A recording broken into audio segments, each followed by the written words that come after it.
up? Bienvenue sur le podcast Conversation Awesome avec Karmakin. Mon nom est Claudia et ma mission avec ce podcast est de t'amener dans un monde d'inspiration, de découverte et d'apprentissage. À travers des épisodes solo ou avec invités, en français and in English, attends-toi à une panoplie de sujets et d'histoires variées en lien avec la santé, les habitudes de vie, le développement personnel et spirituel et tout ce qui peut t'aider à vivre une vie awesome, épanouie selon tes termes. I am honored and so grateful that you're here. Merci de partager le podcast en grand nombre, de t'y abonner et de laisser 5 étoiles et un review sur ta plateforme d'écoute préférée. All right, let's dive in dans la nouvelle conversation de la semaine et merci encore d'être à l'écoute. You're awesome.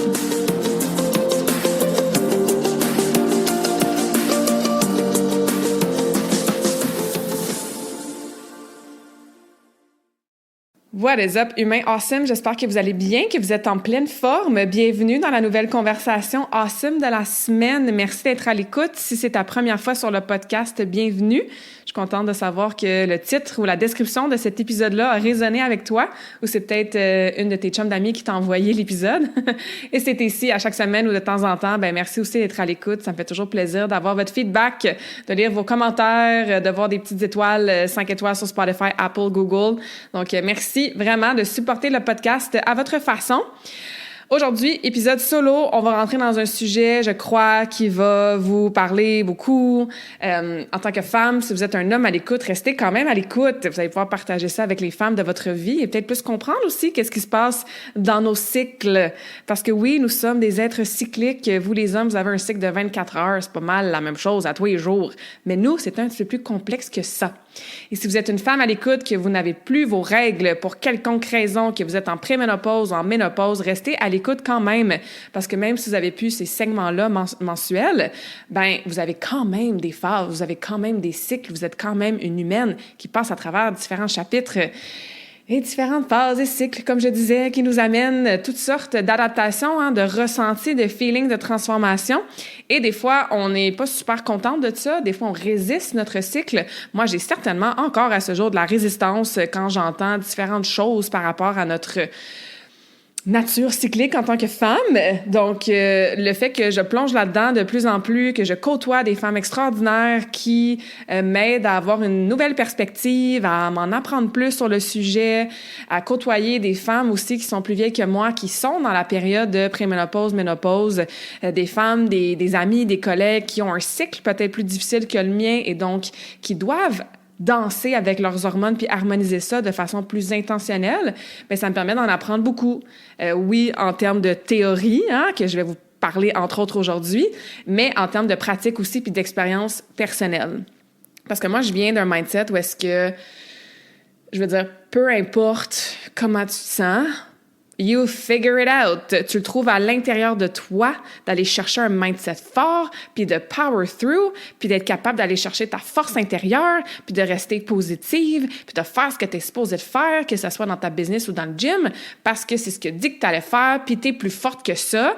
Puis voilà. Donc, je viens beaucoup de ce mindset-là, entre autres, à cause ou grâce au patinage artistique, qui est un sport que j'ai fait quand même assez de haut niveau, sport-études, etc. Donc, il y avait bien sûr la mentalité d'athlète qui, oui, peut amener son lot de choses positives. Je veux dire, j'ai développé des qualités super awesome grâce à ma carrière de patineuse. Par contre, ça prend un équilibre, comme dans tout dans la vie, donc d'aller trop d'un extrême à l'autre, puis l'autre extrême étant justement, même si tu as une blessure, même si tu es dans ta semaine puis tu as mal au ventre, même si tu es fatigué, même si tu es écœuré, genre du sport, tu show up quand même, puis tu patines, puis tu fais tes heures sur la glace, puis ton hors-glace. Ça m'a amené à me déconnecter pendant plusieurs années de comment je me sens vraiment, puis qu'est-ce que j'ai vraiment envie de faire, puis est-ce que je peux adapter, moi c'était beaucoup avec l'entraînement, est-ce que je peux adapter mon volume d'entraînement, mon intensité pour harmoniser, puis accueillir mon cycle, puis vivre avec celui-ci et non toujours contre lui, ou c'était, dans mon cas, peut-être même pas être en résistance contre lui tout le temps, mais c'était plus comme l'ignorer. Puis peut-être que vous allez relate to that, mais moi, j'ai un cycle super facile.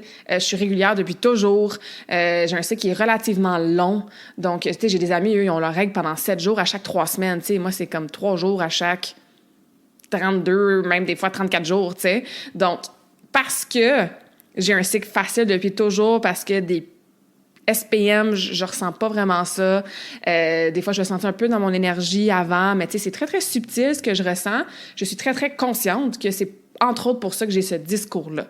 Je pense que si j'avais des méga crampes, si j'avais un cycle qui était difficile, qui m'affectait vraiment beaucoup, je pense que plus rapidement, j'aurais appris, j'aurais accueilli, j'aurais eu moins de résistance à, par exemple, adapter mon entraînement, adapter ma nutrition, parce que peut-être j'avais des méga cravings. Il y a beaucoup de femmes qui ont des méga cravings avant leurs règles. Donc, je suis très transparente en ce moment dans mon discours en disant que je suis consciente que j'ai ce discours-là par rapport au cycle menstruel, entre autres grâce au fait que j'ai un cycle très, très facile. Ceci étant dit, oui, il y a un aspect que c'est plus difficile à contrôler, mais il y a beaucoup de choses qu'on peut contrôler dans nos saines habitudes de vie pour supporter nos hormones. Puis aujourd'hui, c'est un peu de ça que je vais vous parler, surtout par rapport à la nutrition. Puis l'inspiration de la conversation awesome d'aujourd'hui vient aussi du fait que moi et Mélissa qui est une femme extraordinaire que je mentionne souvent sur le podcast parce que grâce à elle, j'ai connu justement plein d'autres femmes qui œuvrent, entre autres, dans le domaine de la santé féminine, de qui j'apprends beaucoup puis que je suis inspirée.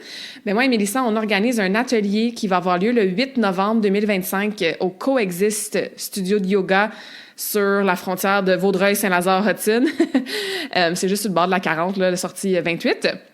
Puis, ça va avoir lieu tout l'après-midi, donc un atelier de 1 heure à 4 heures, un atelier de 3 heures, où est-ce qu'on va rentrer vraiment en profondeur dans le sujet de comment danser avec ses hormones. Puis quand on brainstormait des titres, moi puis Mélissa, comment qu'on devrait appeler l'atelier, danser avec les hormones, ça m'a tout de suite parlé parce que c'est un peu ça, en fait, hein. Je veux dire, il y a des jours pendant ton mois que tu vas danser comme un slow, là. Genre, tu vas aller bien, bien slow. Tu vas être vraiment plus en mode mollo. Puis, il y a des jours dans ton mois que tu vas avoir l'énergie dans le tapis, t'es dans ton ovulation. Et là, tu vas danser en train de clubber, genre sur du dead mouse, tu sais. Donc, danser avec ses hormones, c'est harmoniser, c'est s'adapter, c'est accueillir, c'est optimiser, encore une fois, certaines habitudes de vie. Aujourd'hui, dans l'épisode de podcast, c'est sûr qu'en 40 minutes, j'irai pas autant en profondeur qu'à l'atelier.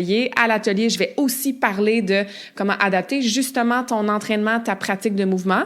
La chose que moi, je trouve personnellement que j'ai eu le plus d'amélioration dans ma vie personnelle. Je suis pas encore rendue au point d'adapter mon horaire de business ou de, par exemple, pas me booker de grosses conférences la semaine avant. Je suis pas rendue là. J'ai encore de la résistance avec ça. Encore une fois, parce que ça m'affecte pas trop mes règles, je sais que je suis quand même capable de show up de façon awesome pour une conférence, même si je suis jour 1 ou que je vais commencer mes règles dans 2-3 jours, tu sais. Donc, je suis pas rendue là. Je suis honnête avec vous autres. Je suis pas non plus rendue tant que ça à changer tant que ça ma nutrition. Par contre, l'aspect du jeûne que moi, je mets de plus en plus dans ma vie, j'ai fait un épisode de podcast là-dessus il y a quelques mois, quand j'avais été faire ma cure de jeûne, entre autres, au centre Val-Santé. On va en parler un petit peu aujourd'hui. Ça, oui, tu sais, je regarde où est-ce que je suis dans mon cycle, justement, pour que mon jeûne intermittent vienne supporter mes hormones et vienne pas, justement, rajouter un stress. Donc, ça s'en vient, tu sais. Mais pour revenir à l'atelier, on va jaser de tout ça.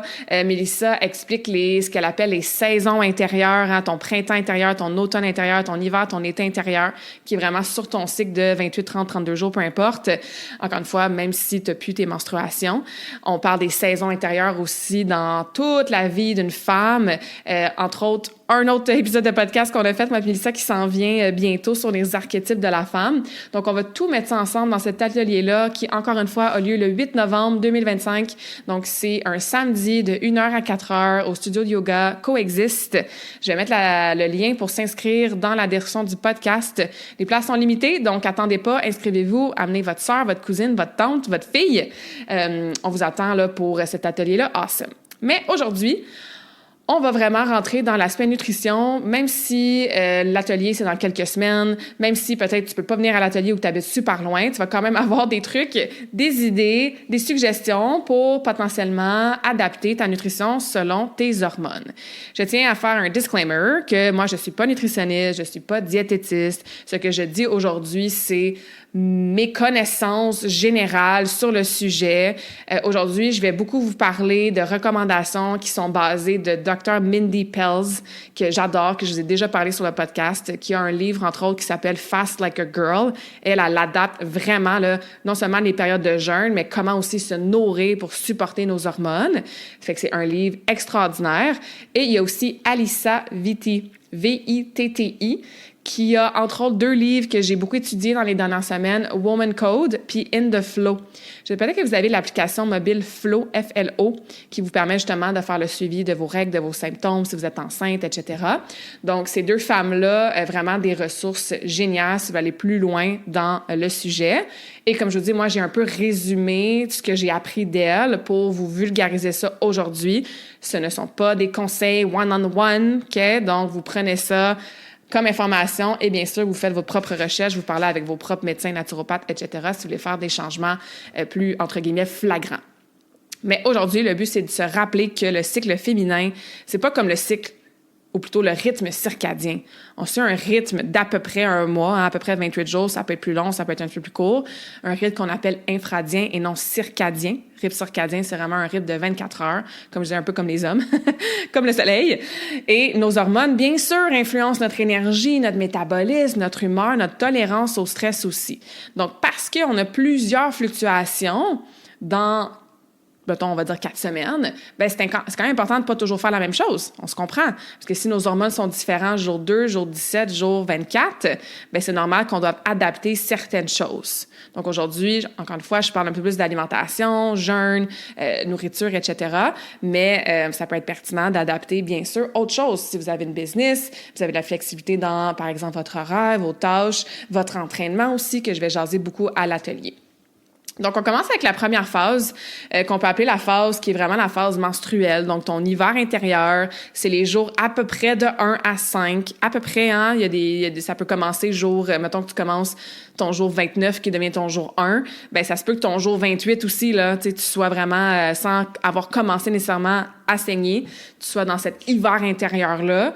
Donc, si on y va plus général, phase 1, jour 1 à 5 ou 6-7, si tu as des règles un petit peu plus longues, qui est vraiment ta phase menstruelle. Qu'est-ce qui se passe hormonalement? Ben, puis encore une fois, je te vulgarise ça, là. On va aller vraiment plus en détail dans l'atelier. Moi, je suis pas une experte là-dedans. Je veux juste te donner un global picture, puis te donner des trucs pratico-pratiques, puis une première compréhension. Donc, de façon très vulgarisée et simplifiée, ce qui se passe, c'est que, bon, ton estrogène, ta progestérone, qui sont souvent les 2 hormones qu'on parle le plus, hein, quand on parle de la santé féminine. Il y en a d'autres, hein, mais souvent, c'est vraiment estrogène, progestérone, ben, sont au plus bas. Donc, on est plus fatigué, hein, on a besoin de plus de repos. Surtout les premières journées de menstruation, on le ressent. C'est pas vraiment là qu'on se sent au top de notre forme. Puis, ce serait quoi l'objectif de cette phase-là au niveau de l'alimentation? Ben, on veut nourrir notre corps. On veut même un peu réconforter.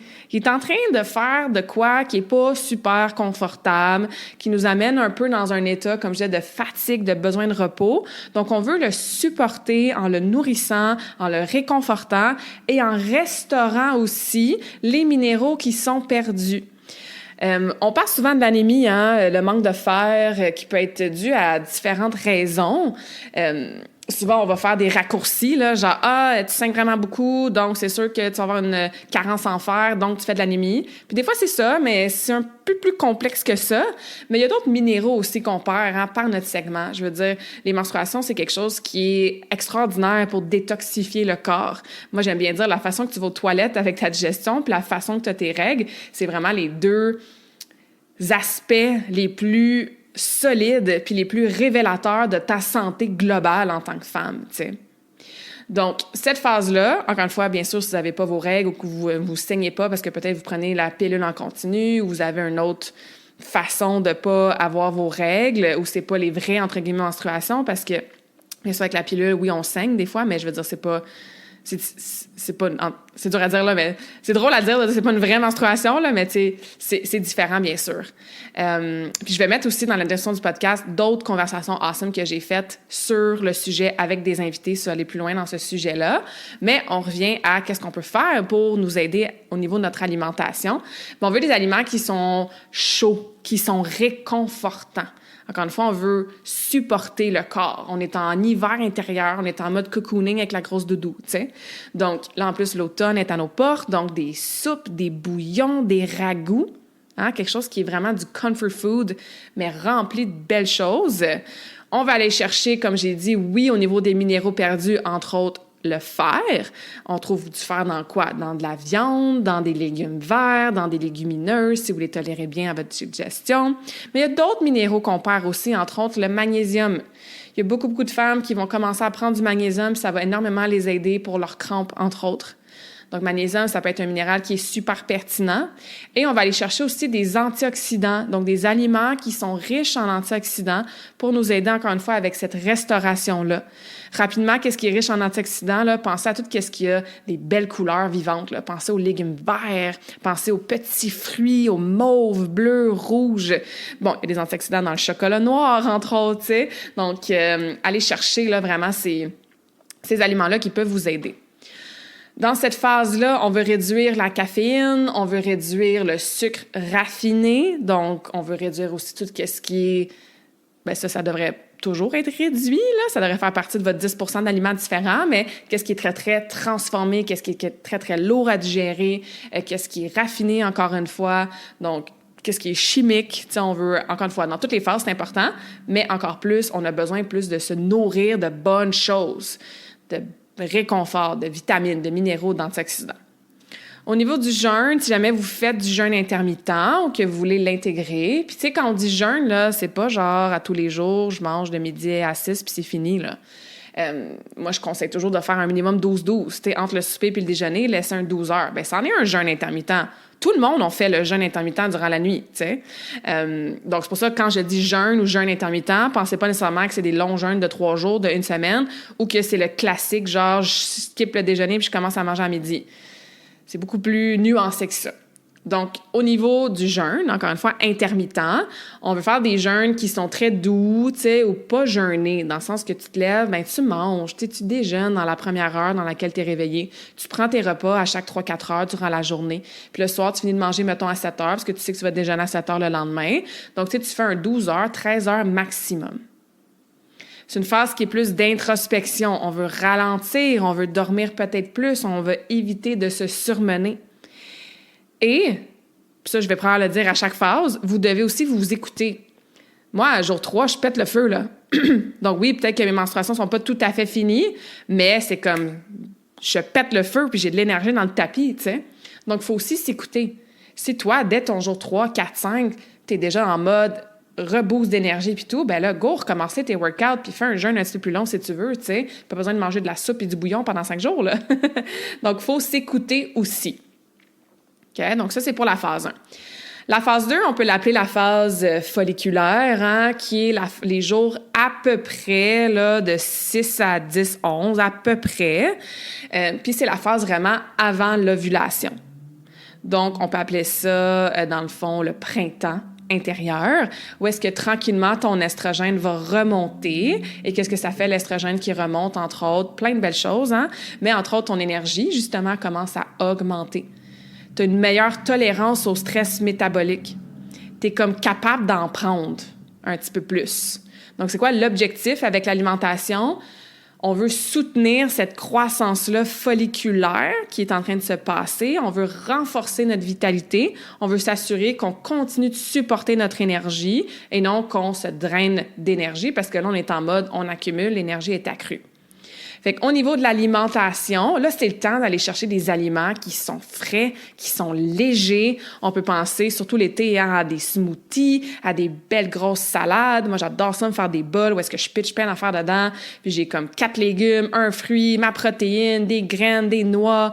Tu sais, c'est un beau gros bol colorés. Il y a les Buddha Bowls qui sont populaires, les Poké Bowls, tu sais. Donc, c'est le temps là aussi de manger des choses plus crues, tu sais, plus raw, versus dans la phase 1, on était plus en mode genre soupe, cuit, vapeur, bouillon, tu sais. On va aller chercher beaucoup de, toujours, hein, mais des protéines qui sont saines, des protéines maigres. On va aller chercher beaucoup d'oméga 3. On va aller chercher des aliments riches en grains entiers pour avoir cette énergie-là, hein, glucides complexes versus glucides simples, glucides complexes, des grains entiers, vont donner une énergie qui est plus soutenue sur le long terme versus, par exemple, du sucre qui va nous donner un pic de fausse énergie qui va nous faire crasher après. On peut aller chercher encore une fois des légumineuses si vous les tolérez bien au niveau de votre alimentation. Et pour soutenir le foie qui est un organe extraordinaire qui fait un paquet d'affaires, entre autres, l'harmonisation, le support hormonal, le foie va aussi aider au niveau de l'élimination, entre guillemets, hormonale, tu sais. Donc, des aliments qui peuvent aider à supporter le foie, il y en a plein. Les légumes crucifères, ça peut vraiment aider. Les céleris, tu sais, c'est le temps de vous faire là, du fameux jus de céleri, que ça aussi, ça a été la mode pendant longtemps à cause ou plutôt grâce au medical medium, si vous le connaissez. Des pommes aussi, ça supporte vraiment beaucoup la fonction du foie. Donc, on va aller chercher ces aliments-là, tu sais. C'est un bon moment aussi si justement vous voulez expérimenter des jeûnes un petit peu plus longs.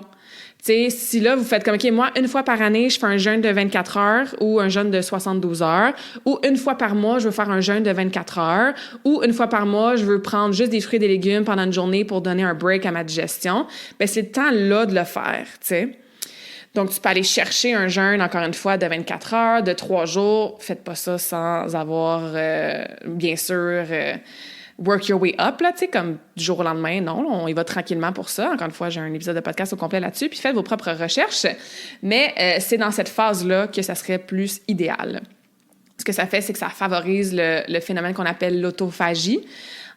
D'ailleurs, parenthèse, l'entraînement physique aussi vient vraiment favoriser l'autophagie. Donc, est-ce que tu as besoin de jeûner pour aller chercher les bénéfices de l'autophagie? Non. L'autophagie, rapidement, là, c'est, dans le fond, une espèce de régénération cellulaire où est-ce que ton corps s'auto-nettoie et va venir régénérer les cellules qui sont mortes et faire vraiment un gros clean-up de toutes les toxines, les déchets pour que ça fasse, c'est ça, une belle détoxification. Donc, l'entraînement aide vraiment à faire ça aussi. Donc, non, tu n'es pas obligé de jeûner pour aller chercher de l'autophagie. Et c'est une période dans laquelle on sort de notre introspection, tu sais, pense au printemps, je veux dire, on plante des fleurs, on commence nos jardins, tout bourgeonne. Fait que l'énergie est là, surtout si on s'alimente avec des aliments qui vont la supporter. Donc, c'est le temps là, de lancer des projets, être plus créative, mettre vos meetings importants, faire des workouts un peu plus intenses. Okay, donc, encore une fois, pour l'alimentation, on veut soutenir cette croissance-là, cette vitalité-là par des aliments très colorés, qui ont une fréquence énergétique qui est haute, aller chercher des bons gras. Hein, souvent, on pense que c'est le sucre qui donne l'énergie. Non, les bons gras, c'est une densité énergique qui est très intéressante. Donc, en plus, si on va chercher des bons oméga-3 dans les bons gras, par exemple, un bon filet de saumon, c'est génial. Si vous mangez des glucides, on va chercher les glucides, bien sûr, dans les fruits et les légumes, ou sinon dans les grains entiers pour cette énergie-là qui se soutient. Et on va toujours chercher nos bonnes protéines aussi, bien sûr. Ensuite, on arrive dans la phase 3, qui est la phase qu'on peut appeler la phase ovulatoire. Donc, quand on ovule, si vous avez encore une ovulation, où est-ce qu'on va être à peu près, là, encore une fois, au jour 11 à 16, tu sais, mettons, tu as ton ovulation au jour 14, exemple, bien, un petit peu avant, un petit peu après, tu es quand même dans cette phase-là. Donc, c'est pas nécessairement, il y a une journée où est-ce que tu ovules, mais bien sûr, tu as quelques jours avant, quelques jours après, où est-ce que si tu es en âge de procréer, ben tu es plus fertile, tu sais. Puis, une chose qui se passe avec l'arrivée de la préménopause, ben, c'est qu'on va commencer à moins ovuler. T'sais. On n'ovulera peut-être pas à chaque jour. Non, j'espère que non. À chaque mois. Donc, encore une fois, si on est en ce moment dans un cycle menstruel, entre guillemets, plus classique, normal, là, entre la première menstruation puis la ménopause, fait qu'est-ce qui se passe? Ben là, tu es dans ton pic d'estrogène, même de testostérone. Souvent, on associe la testostérone vraiment à une hormone qui est plus masculine. Par contre, les femmes aussi, là, on en a, puis on en a besoin de la testostérone. On en a beaucoup moins que les hommes, bien sûr. C'est pour ça que je fais une autre parenthèse, activité physique. Faut pas que tu aies peur de lever des poids lourds au gym en pensant que tu vas devenir Madame Hulk puis aussi musclée que les hommes. C'est impossible. Je veux dire, les femmes que tu vois en mode culturiste qui ont l'air des hommes musculairement, ben, sont sur du stock, OK? Donc, oui, on a la testostérone, on a besoin de la testostérone pour notre harmonie hormonale. Par contre, n'ayez pas peur, c'est pas parce que vous avez aussi la testostérone, mesdames, que si vous levez plus que 5 livres, vous allez devenir Madame Muscle, OK? C'est beaucoup plus complexe que ça. Donc, on a la libido dans le tapis, on a une super belle énergie, on est vraiment en mode comme social, hein, c'est le temps dans cette phase-là de justement peut-être organiser un lunch, un brunch, des soupers avec tes chums de filles, tu sais, puis de, encore une fois, utiliser l'alimentation pour venir supporter cette phase-là. Donc, ce qu'on veut supporter, ça ressemble un petit peu à l'autre phase d'avant. On veut soutenir justement notre ovulation qui se passe et encore plus soutenir notre foie parce que c'est un des organes principaux qui va aider dans l'élimination de l'excès d'estrogène. Hein? On est dans notre pic d'estrogène, on ovule. Après ça, l'excès, il y a beaucoup de femmes, hein, puis même beaucoup d'hommes qui ont un excès d'estrogène pour plein de raisons, entre autres les produits qu'on utilise, hein, qui sont des... Je dis toujours des disruptors en anglais, là, qui sont des... Ouais, j'ai pas le... En tout cas, qui vont maganer, ça non plus, c'est pas très, très beau comme mot, mais en tout cas, des disruptors d'estrogène. Des dérangeurs endocriniens, on va les appeler, par des choses qui se trouvent dans notre eau, qu'on boit si on boit l'eau du robinet, par même des choses qu'on peut respirer dans l'air, par beaucoup les produits de beauté qu'on utilise, hein, qui sont pas 100% naturels. Fait qu'il faut faire attention. Même les produits qu'on utilise pour nettoyer, par exemple, niveau ménage, là, pas juste comme notre corps, il y a beaucoup de dérangeurs endocriniens, de disrupteurs hormonaux qui viennent jouer avec notre estrogène, tu sais. Le soya aussi, autant que justement les femmes qui approchent la préménopause ou qui sont dans leur préménopause, ménopause, des fois on va même leur recommander d'aller chercher des sources de soya bio. C'est super important parce que le soya, c'est un ingrédient aliment qui est extrêmement arrosé, pesticides, chimiques, etc. Fait qu'il faut faire attention aux sources de soya, tu sais, comme du lait de soya, de la poudre de protéines de soya, des barres de protéines faites avec genre des trucs de soya. C'est pas tant génial là, en termes de qualité d'aliment, mais mettons, je sais pas moi, du tofu bio, puis des trucs edamame, là, tu sais. Ça peut faire partie de votre alimentation. Plus tard, tu sais, justement, quand on arrive à la quarantaine, la cinquantaine, parce que justement, ça vient avoir un effet au niveau de l'estrogène. Alors que les hommes et les adolescentes surtout, et même, je dirais, les femmes de 20-30 ans, il y a quand même beaucoup d'études de cas puis d'études points qui démontrent que ouais, le soya, ça vient effectivement faire un petit dérangement hormonal, on va appeler ça comme ça, au niveau de l'estrogène. Tu sais, fait qu'on veut arriver quand même à éliminer cet excès-là d'estrogène. Les femmes qui ont beaucoup de cellulite, entre autres sur les jambes, qui ont beaucoup de, on va appeler ça du gras de dos. Tu sais, des fois, ça peut être une indication qu'il y a un excès d'estrogène. Donc, le foie va vraiment être super important pour aider à éliminer ça. Donc oui, on en veut de l'estrogène, mais justement, à travers notre phase, il y a des moments dans notre phase, dans notre cycle, qu'on en a plus et d'autres qu'on en a moins. Fait que le foie, plein de façons de le supporter encore plus dans cette phase-là ovulatoire, hein, qui est vraiment comme ton été intérieur. Tu es en mode « yes, on sort, il fait soleil, on a de l'énergie, on a la libido dans le tapis ». Et on n'en a pas parlé encore, ben indirectement, là, mais les fibres. Les fibres, c'est super important, OK? Donc, dans toutes les phases, pour supporter tes hormones, peu importe à quel âge, puis peu importe si tu as des règles ou pas, mais dans cette phase-là, encore plus. J'en ai déjà parlé parce que, bon, 2 catégories d'aliments dans lesquelles on trouve énormément de fibres, ben on le sait, hein, c'est les légumes, les fruits. Il y en a d'autres aliments, mais écoute, si dans tous tes repas, tu as au minimum 1 ou 2 portions de fruits et légumes très, très colorés, très, très variés dans tes journées, dans tes semaines, ben il y a quand même des bonnes chances que tu aies assez de fibres, mais ceci étant dit, les statistiques de gens, de femmes qui mangent pas assez de fibres par jour, c'est quand même assez élevé. Je pense que là, les recommandations, je pense que c'est autour de 30 grammes de fibres à peu près par jour. Et j'écoutais un podcast, c'est un podcast aux États-Unis, mais tu sais, au Canada, ça doit pas être très loin. Je pense qu'on était plus autour de 9 à 10 grammes de fibres. Fait qu'il nous en manque quand même un 2 tiers, tu sais. Donc, faites une attention particulière à ça, surtout dans votre phase ovulatoire. Important d'aller chercher encore une fois des bons gras, des bons lipides, donc tu sais, des olives, des avocats, du coconut, cuisiner avec des bonnes huiles, dans vos vinaigrettes. Si vous êtes pas végétarienne, végane, allez chercher de la bonne viande, du bon saumon, des poissons avec des... J'ai dit saumon parce que c'est mon préf, c'est toujours lui que je dis, mais différents poissons... fruits de mer, tu sais, qui peuvent être super pertinents, tu sais, des bonnes graines, des noix, des beurres de noix, tout ça, c'est vraiment pertinent. Et encore une fois, une façon facile d'aller chercher beaucoup de fruits et légumes, ben on se fait des grosses assiettes de crudités, on mange des belles salades, on peut se faire des smoothies. Oui, des jus, extracteurs à jus. Par contre, il faut faire attention parce que ça enlève beaucoup, beaucoup de fibres. Hein. Dès qu'on transforme la façon qu'on mange notre fruit ou notre légume, donc on le met dans un blender pour un smoothie ou qu'on le met dans un extracteur à jus pour se faire un jus.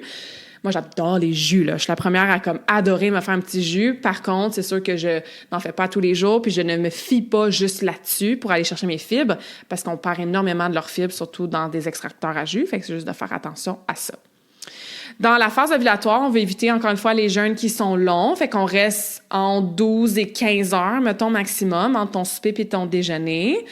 Ton corps il utilise beaucoup de ressources en ce moment là, pour ton ovulation, fait que tu veux pas rajouter un stress métabolique de plus. Parce qu'encore une fois, le jeûne, ça peut devenir un stress, surtout si on fait la même chose tout le temps. Puis des longues pauses aussi entre nos repas pendant la journée, ça peut aussi créer un stress, ça peut causer un taux d'insuline qui monte, même si on mange pas. Donc, il faut juste comme s'assurer qu'on stabilise ça le plus possible puis qu'on supporte qu'est-ce qui se passe à ce moment-là. Puis si c'est à ce moment-là, ce qui se passe le plus, bien sûr, c'est notre ovulation. Donc, dans cette phase-là, encore une fois, interaction sociale, faire nos conférences, nos présentations, nos collaborations et tout ça. Et je rajoute que ceci étant dit, écoute-toi. Moi, j'ai bien d'autres moments dans mon mois que j'ai la libido dans le tapis, tu sais. C'est pas juste j'attends mon ovulation. J'ai bien d'autres moments dans mon mois où est-ce que j'ai des événements de réseautage, puis quand même que je suis à mon jour, genre 24, je me sens super sociale. Puis des fois, ça arrive que dans mon ovulation, j'ai pas vraiment envie de voir personne parce qu'il s'est passé quelque chose dans ma semaine. J'ai eu mon quota de vie sociale, je me connais, je sais que je suis introvertie, je sais que j'ai besoin de mon temps pour récupérer mon énergie toute seule, donc... Oui, et on se connaît et on ajuste selon nous, qui nous sommes en tant que femmes. Et ça demande une connexion à son corps, ça demande une connexion à son cœur, ça demande d'écouter qu'est-ce que le corps nous dit, de faire des scans corporels de temps en temps pour voir comment va notre digestion, comment va notre énergie, comment va notre charge mentale, comment va notre stress. Et ensuite, bien sûr, on ajuste. Et finalement, la dernière phase, qui est la phase lutéale, qui est environ des jours 16 à peu près à 28 ou à 30 ou à 32, tout dépendant de la longueur de ton cycle. Dans cette phase-là, au début, ça va relativement, encore une fois, entre guillemets, bien. Puis, en fait, je devrais pas dire ça, parce que ça peut aller très bien, peu importe le jour dans lequel tu te situes. Surtout si tu danses avec tes hormones. Mais ce que je veux dire, c'est que au niveau de ce qui se passe vers ce qu'on appelle l'automne intérieur, qui est le fameux SPM, le PMS, où est-ce que certaines d'entre nous, on a peut-être des symptômes un peu plus marquants, on a peut-être des sautes d'humeur, on est peut-être plus irritable, plus sensible, plus fatigué, plus impatiente, peut-être que le sommeil est affecté, peut-être qu'on a de l'irritabilité, on a peut-être des cravings, j'en parlais tantôt, on commence peut-être à avoir des petites douleurs dans les articulations, le corps, c'est plus dur à suivre, hein? Donc, je crois sincèrement qu'on est capable de réduire de beaucoup les symptômes dans cette phase-là par l'intégration constante de saines habitudes de vie. Et encore une fois, je veux amener beaucoup de nuances dans mon discours aujourd'hui parce que je réalise et je l'ai dit dès le début que je suis dans une situation, je vais dire, privilégiée, d'avoir un cycle facile où est-ce que même dans ma phase lutéale, j'ai très souvent de l'énergie qu'il faut pour faire ce que j'ai à faire. Puis je suis beaucoup moins en mode power through qu'avant, là. Fait qu'avant, c'était peut-être de la fausse énergie puis je me brûlais parce que j'ignorais mon cycle. Là, c'est différent. J'ai encore du travail à faire, bien sûr. Mais I've come a long way, on va dire ça comme ça. Tout ceci étant dit, je pense vraiment qu'avec, encore une fois, des bonnes habitudes de vie en lien avec ton sommeil, ta gestion de stress, tes interactions sociales, ton entraînement, ta nutrition, donc toujours les 5 mêmes piliers, tu peux grandement aider à réduire tes symptômes, surtout par la nutrition. Puis pas juste la nutrition, là, pendant cette phase-là, mais ta nutrition de façon globale. Puis j'en ai fait plein, là, d'épisodes de podcast sur des bons conseils en nutrition. Donc, dans cette phase-là, ta progestérone maintenant commence à être élevée. Ça peut amener de la fatigue, comme j'ai dit, des cravings, PMS, etc. Alors, ce qu'on veut faire avec l'alimentation, entre autres, c'est d'aider à stabiliser ta glycémie. Ce qui est super important tout le temps, pas juste parce que tu as un cycle menstruel, mais parce que tu veux le plus possible éviter d'avoir une maladie métabolique quand tu vas vieillir, ou même il y en a de plus en plus qui sont jeunes. Donc, moi, je crois fortement que stabiliser son taux de sucre sanguin, stabiliser sa glycémie, c'est probablement un facteur prédominant dans la prévention de maladies, dans le retardement du processus de vieillissement et dans juste avoir une bonne santé globale optimale, là. Dans cette phase-là, c'est encore plus important. Puis c'est dur, parce que c'est dans cette phase-là qu'on a envie de manger du chocolat. Donc, pour anticiper ça, c'est là que tu peux déjà rajouter plus de glucides complexes. Si tu le sais que tu vas les craver plus parce que ça se passe hormonalement, parce que ta glycémie est plus difficile à maintenir, bien pourquoi tu n'es pas proactive en te rajoutant un petit peu de patate douce à ton souper, en te rajoutant 2-3 petites cuillères de riz brun d'extra, en te faisant une bonne courge ou une bonne soupe ou un bon potage aux courges. L'automne, encore une fois, est à nos portes. En te rajoutant des légumineuses, en te faisant un bon chili. Ou peut-être que tu te fais une grosse salade de fruits avec un petit peu de cannelle dessus puis du sirop d'érable en après-midi. Donc, intentionnellement, rajoute des sources de glucides de bonne qualité au lieu de essayer de résister. Puis là, qu'est-ce qui se passe? Tu as un gros craving, puis tu manges la crème glacée au complet, la boîte de Bartende au complet, la barre de chocolat au complet, puis tu as juste envie de manger du sucre. En rajoutant consciemment et intentionnellement des sources de glucides la semaine avant tes règles, tu vas t'aider avec tes cravings. Donc, à essayer, je vous le dis, c'est vraiment super. Ce qu'on veut faire aussi comme objectif, au-delà de stabiliser ces cravings-là, cette glycémie-là, c'est on veut soutenir notre humeur. On veut soutenir notre sommeil aussi. Mesdames qui êtes en préménopause, cette chute-là de progestérone qui se passe affecte entre autres beaucoup votre sommeil. Je le sais, je vous vois, mais ma mère, mes clientes, des femmes dans ma famille. Donc, comment est-ce qu'on peut aller chercher un sommeil de qualité encore plus grâce à l'alimentation? On réduit notre alcool. On élimine même l'alcool. On réduit la caféine encore plus. On réduit tout ce qui est sucre raffiné pour pas avoir une espèce de buzz avant d'aller dormir.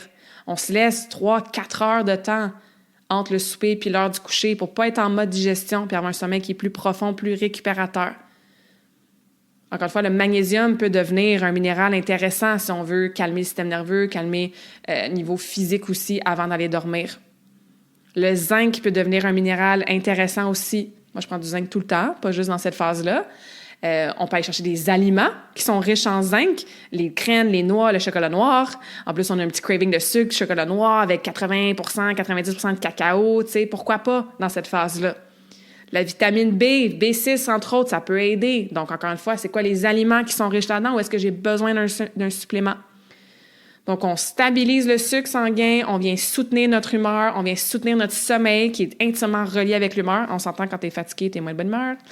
Et on veut réduire l'inflammation. Encore une fois, toujours. L'inflammation chronique surtout, mais encore plus dans cette phase-là. Donc, c'est le temps d'aller chercher des aliments le plus près de la nature. Si vous avez des aliments que vous savez que ça vous cause de l'inflammation, que ce soit du gluten, des produits laitiers, de l'alcool, justement. Peut-être que toi, ce qui te cause l'inflammation, c'est genre le maïs ou le beurre d'arachide ou même les œufs. Bien, dans cette phase-là, encore moins. On se prépare justement à notre détoxification. Donc, on veut supporter tout ça. On veut aussi commencer à intégrer plus d'aliments peut-être plus cuits, plus chauds, plus réconfortants pour s'aider au niveau de la digestion. Et encore une fois, parce qu'on est en mode automne intérieur, PMS, il y a déjà beaucoup de stress, on est moins équipé dans cette phase-là à faire face à beaucoup de stress, bien, on comprend qu'on évite les longs jeûnes. C'est pas le temps là, de faire ton 24 heures de jeûne. T'sais, moi, je fais un protocole de détoxification du foie 2 fois par année, habituellement au printemps puis à l'automne. Là, habituellement, je le fais avec l'équinoxe. Je vais attendre de le faire après mon voyage, mais je fais jamais ça quand je suis dans ma semaine ou quand je vais avoir mes règles, Je fais ça dans la première moitié de mon cycle. Donc, c'est pas le temps de faire des nouveaux essais avec des protocoles de détoxification de jeûne. On n'est pas dans la bonne phase pour ça.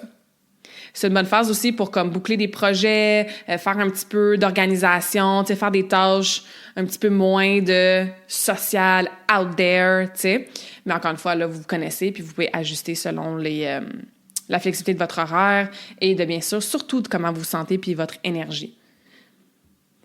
Donc, pour résumer, le cycle féminin, il n'est pas linéaire. Chaque phase a ses forces, chaque phase a ses besoins. Donc, tu peux utiliser ça à ton avantage pour aller bien, peu importe la journée.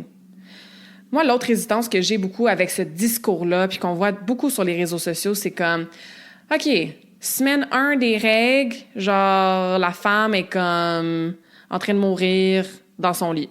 Après ça, la semaine avant les règles, ben là, c'est comme un monstre, puis il faut pas l'approcher, puis elle est vraiment pas vivable. Puis là, après ça, ben, tu sais, c'est comme... C'est ça que j'ai de la misère parce que je me dis, Colin, 3 semaines sur 4, genre, on n'est pas dans notre optimal, puis on peut pas atteindre nos objectifs, puis on peut pas s'améliorer, puis on peut pas être social, puis tu sais. Fait qu'il faut aussi faire attention au discours de comme, parce que c'est mon jour 22, j'ai le droit d'être bitch avec toi, tu sais. Ou parce que c'est mon jour 2, ben, c'est impossible que je signe une nouvelle cliente aujourd'hui, tu sais. Faut faire attention à ça. Un peu comme l'astrologie, là, tu sais. Parce que je suis Scorpion, ben je suis X. Ou parce que Mercure est en rétrograde, ben c'est sûr que mon ordi va planter, tu sais. C'est là, moi, que vient un peu ma résistance, c'est que je sais qu'on est tellement puissante en tant que femme. Et là, je sors du cycle menstruel, là, peu importe ton âge, peu importe, tu sais. On est tellement puissante, puis je sais qu'en tant qu'humain, on est tellement fort mentalement. Je veux dire, il y a tellement de choses qu'on peut modifier simplement par nos pensées puis par notre mindset. Et c'est là que oui, je l'avoue, moi, je suis tombée un peu trop dans ce mindset-là où est-ce que j'ignorais complètement les signes de mon corps. Et là, je suis revenue à cette harmonisation-là, cet équilibre-là que j'essaye, que j'observe est-ce que j'ai encore de la résistance. Par contre, on est forte. On est puissante en tant que femme. Donc, attention au discours qui, selon moi, vient peut-être un petit peu trop étiqueter les femmes de, entre guillemets, faibles. Parce que t'as des règles, ben genre, tu vaux rien pendant 3 semaines, pendant ton mois. Ben voyons donc, tu sais. Ça se peut que t'aies un peu des inconforts, ça se peut que t'aies une journée qui est comme ça. Tente pas de parler aux gens, c'est tout à fait parfait. Et si tu le sais que c'est toi qui te ressens comme ça, pas parce que tu l'as entendu sur un podcast que tel jour tu devrais te sentir de même, ben là, go, absolument. Utilise ces conseils-là, ajuste ton alimentation, change ton workout, prends un break, va faire une sieste. Oui, tu sais, mais reviens à toi, au-delà de qu'est-ce qu'on dit d'un côté ou l'autre de l'extrême de comment approcher notre nature cyclique, tu sais. Donc, adaptez vos types d'aliments, vos modes de cuisson, vos calories que vous mangez, tu sais, respectez vos bases, vos fondations, peu importe. Encore une fois, l'âge que vous avez, vous êtes où dans votre cycle. Nourrissez-vous des aliments le plus près de la nature possible. Essayez vraiment de stabiliser votre taux de sucre sanguin. Focalisez sur les protéines, absolument. Focalisez sur les fibres beaucoup, sur la couleur, les couleurs de votre assiette, tu sais, sur des aliments qui sont variés, qui vous font plaisir, tu sais. Écoutez votre corps. Et oui, en sachant ça aujourd'hui, et dans l'atelier, on va aller encore plus en profondeur aussi, comme je disais, le 8 novembre. Et si vous voulez acheter les livres ou les louer à la bibliothèque de Alissa, Viti, Minipels, puis il y en a sûrement plein d'autres, absolument, informez-vous et surtout, revenez à votre information personnelle, l'intelligence de votre corps. Faites une méditation, puis descendez dans votre utérus, littéralement, là, go down into your womb and listen to her.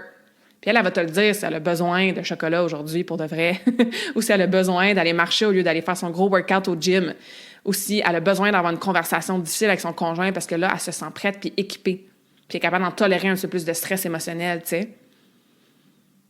Encore une fois, que vous ayez un cycle menstruel ou pas, ou plus, que vous soyez dans votre préménopause, ménopause, honorer ce cycle-là vous permet d'être en harmonie avec vous-même. Honorer la nature vous permet d'être en harmonie avec vous-même parce que la nature aussi passe à travers différentes saisons, différents cycles. Et au lieu d'être en... Je pourrais dire un mauvais mot ici, hein? Au lieu d'être en « parce que j'ai des règles, puis je suis une femme, puis je suis pognée avec ça », faites attention au discours que vous utilisez. Encore une fois, moi, j'ai jamais eu un discours négatif par rapport à mes règles pour les raisons que j'ai déjà mentionnées, c'était juste que je l'ignorais. Et là, au lieu de l'ignorer, j'essaie depuis quelques années de l'honorer un petit peu plus. Puis de trouver ça vraiment freaking nice. Parce que pour moi, à chaque mois, c'est comme, OK, j'avais un cycle plus long ce mois-ci. J'ai commencé à jour 34 ou même jour 35 au lieu de jour, mettons, 30. C'est vrai. Qu'est-ce que ça me dit? J'ai été plus stressée. Tu sais, c'est sûr, je suis en deuil depuis genre 1 an et demi, là. Ça indique que j'ai peut-être besoin de X, tu sais. Ou ce mois-ci, j'ai plus de crampes. Je connais pas ça des crampes, mais mettons, là, toi, tu te dis, hey, j'ai plus de crampes. C'est vrai, je remarque que j'ai mangé plus d'aliments différents, plus de restos, plus de chocolat. C'était ça qui me crée de l'inflammation. Donc, utilisez cette chose-là absolument magnifique que c'est d'être une femme pour vous donner des pistes de réflexion, d'introspection, de solutions par rapport à comment vous allez.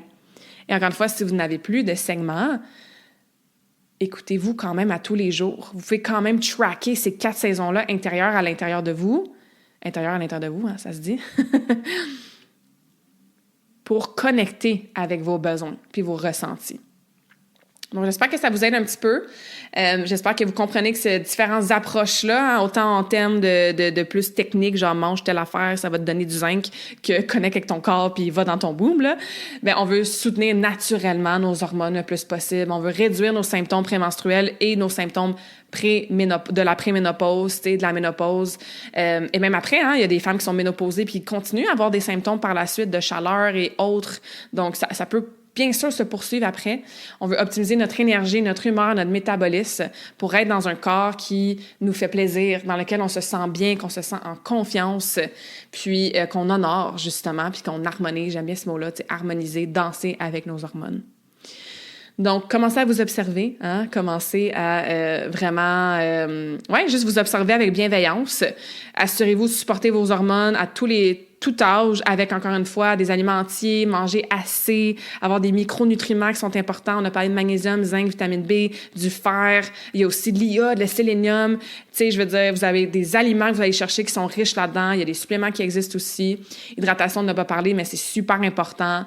Votre sommeil, avoir une bonne routine de sommeil. Tu sais, c'est, encore une fois, on se répète à chaque podcast quasiment, mais la base des habitudes de vie, c'est pas compliqué. C'est pas nécessairement facile de les changer puis de les optimiser, mais c'est pas compliqué. On revient souvent toujours à la même chose, tu sais.